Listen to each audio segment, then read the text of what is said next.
Hey guys, this is Dom from West Island Guitars and welcome to the channel and our In the Shop series. Today we've got a very interesting piece. It is a Dan Armstrong collaboration with Ampeg bass. This bass, I guess, dates from late 60s, early 70s. And the cool thing about it is actually made of acrylic, material called Lucite. Not sure if it's cast or what the story is, but it is very cool. You can see the cavity and all the screws and the parts. It's very cool. So stay tuned and let's get started. West Island Guitars.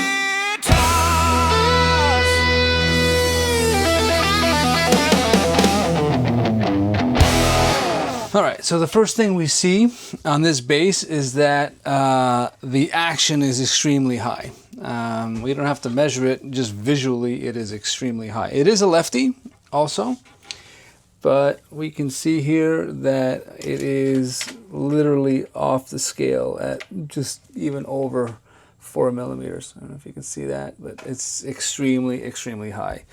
So we're going to adjust the truss rod with the strings on and see if we can just get it down a little bit more. So we're going to take off the truss rod cover here. And sometimes these screws are a little stubborn, so we'll have to take a look and take these out. So just a little note, if you want to support the channel, really would appreciate it if you guys can click the subscribe button and the little bell that gives you some notifications on when our next videos are coming out. We'll have several different types of videos. This is a series where we're called In the Shop, where we basically, I'm working on customers' guitars, and we'll have another series called In the Studio, where we're going to review some products and do some interviews and podcasts, and definitely some more videos on product that we have here at West Island Guitars of our own brand. So let's have a look at the truss rod. In order to give it some more lower action, so less relief, we're going to turn this counterclockwise. And this is definitely a two-way truss rod, as I can see it feeling to get looser. And now it's starting to get tight again. And as it gets tighter, I can actually feel the action getting lower here, which is pretty cool, but it's typical of a bass. It's got a lot more play into it. So I have a straight edge, it's basically a 24-inch ruler that I put on here. And I can also visually see the space between the frets. I don't know if you can see that, but there's a little gap right here that gives it a space between the frets. So I'll take that out here. And we'll just keep going.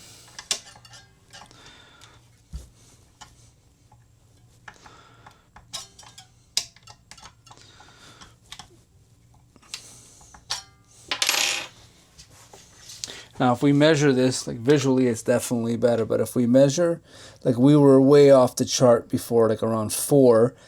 Now we're hovering somewhere on the 12th fret here.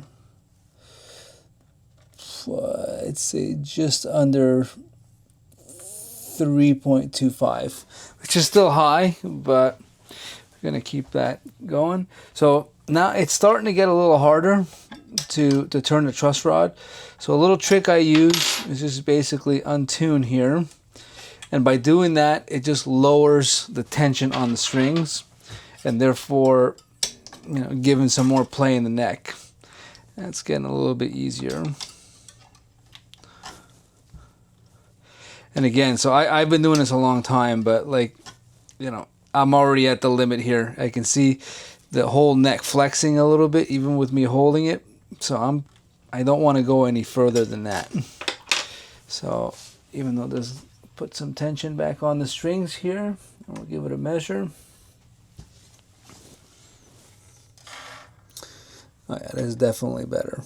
If anything, we might have to raise that. So what we'll do is we'll do a cleaning and get to the setup again.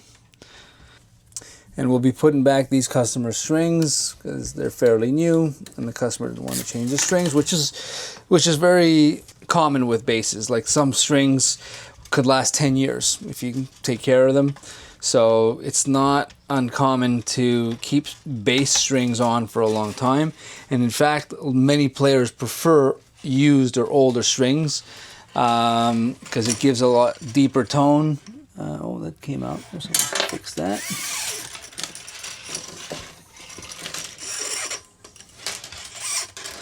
Now I want to be careful, well, with any guitar, I just want to be careful with the Lucite body here, not to do any scratching.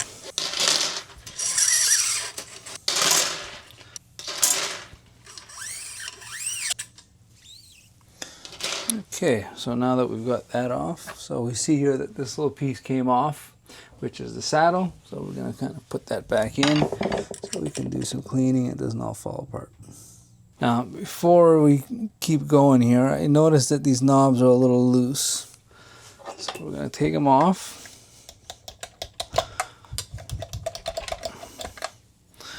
And we're going to give them a little tighten.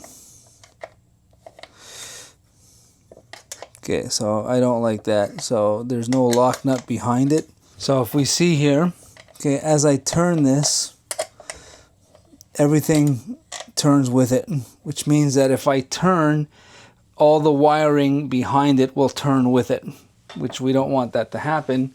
So we're going to take this off and tighten it from the back. Now this is Lucite, so I'm going to be very careful in taking off all the screws. I don't want to crack anything. I would normally use a drill, but we're going to do this by hand. So once we take that off, okay, so I will hold the back. You can see that there. I hold that there, and then I can tighten this. Therefore, once I tighten that, it's not moving together, and now that's nice and tight. I'll do the same here. I'll hold the pot in the back. See how that turns? So I'm going to try to keep that squeezed here. And there we go. So now that's nice and tight. So we can put that back. Again, this is Lucite, so I want to be very careful putting these back in. So I don't want to over tighten them, but they got to be snug so nothing vibrates and nothing gets loose. So the first thing we do is we take our fret polishers and we put that here. I don't know if we can see that, but basically on the frets here we give it a nice little polish. And again, I use 400 grit fret eraser. I'll put a link in the description. You can have a look. Again, we're not trying to, level the frets here. We're just polishing and removing the oxidation that's on the frets. And as we go down the fretboard,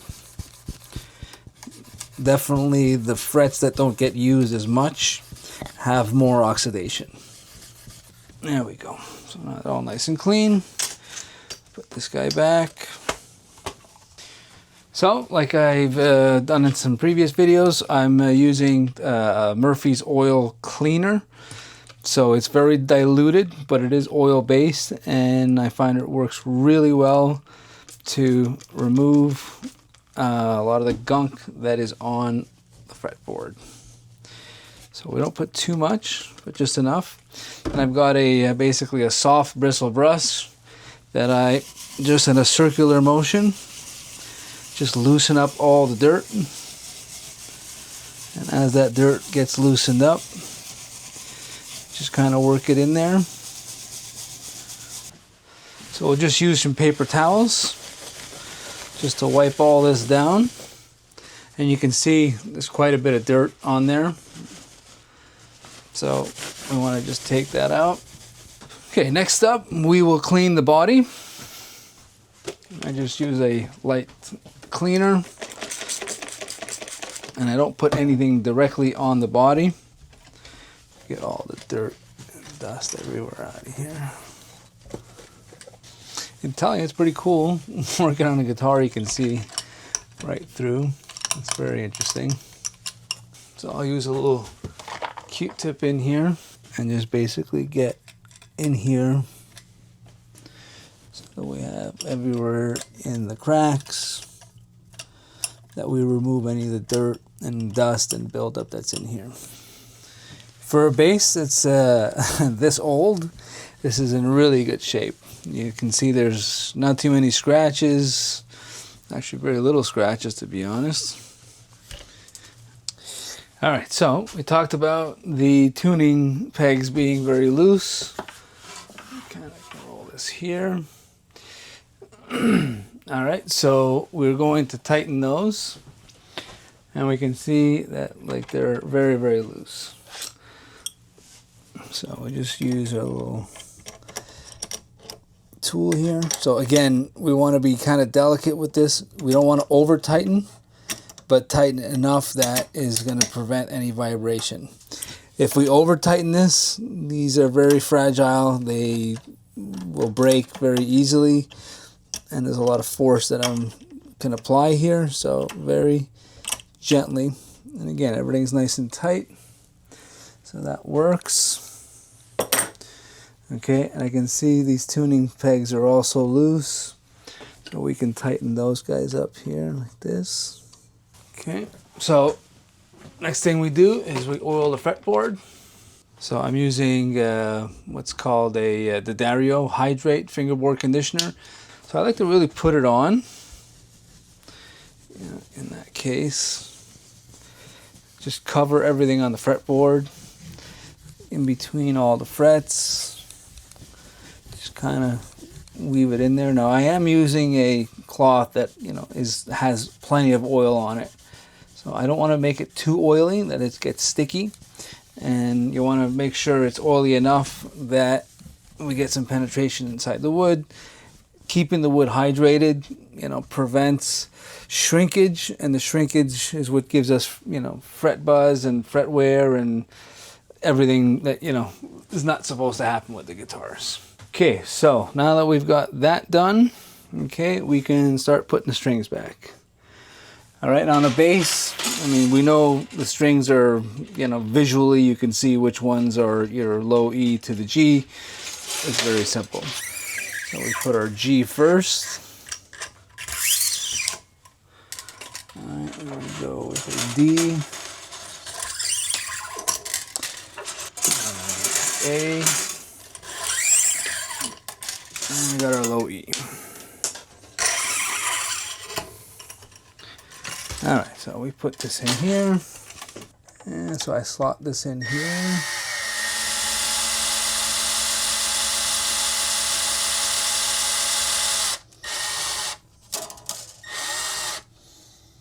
You just gotta make sure that it's seated in the saddle. Okay, that looks good. Do the A next.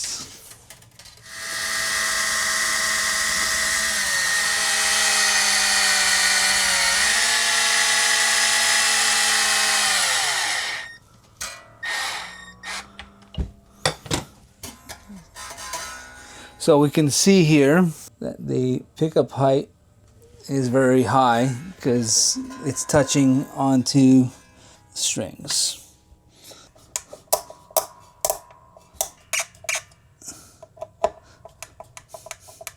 So we're going to now tune her, and I like this Spark.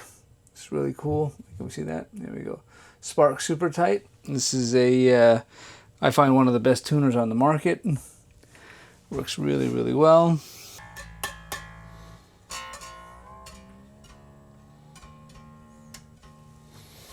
All right, so let's have a look. Give her a play here. So definitely got some touching here. Raise that guy a little bit. Let's get it tuned up again.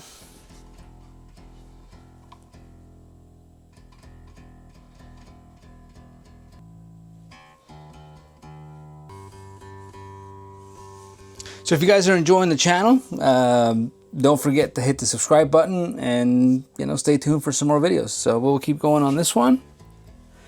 So let's give it a little try here.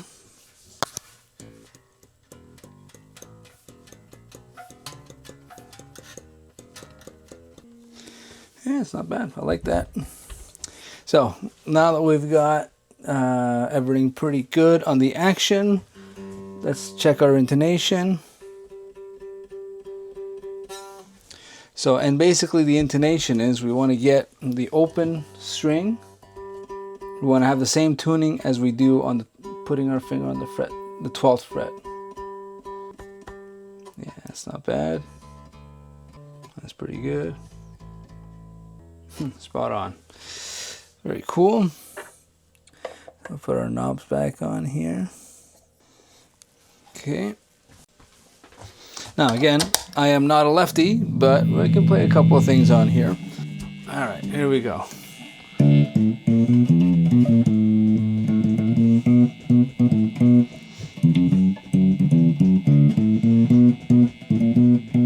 Alright guys, so there you have it. So that concludes our video today on working on this Dan Armstrong Ampeg bass. It was really fun, and you know, hoping the customer's gonna be happy with it, but I think it plays great.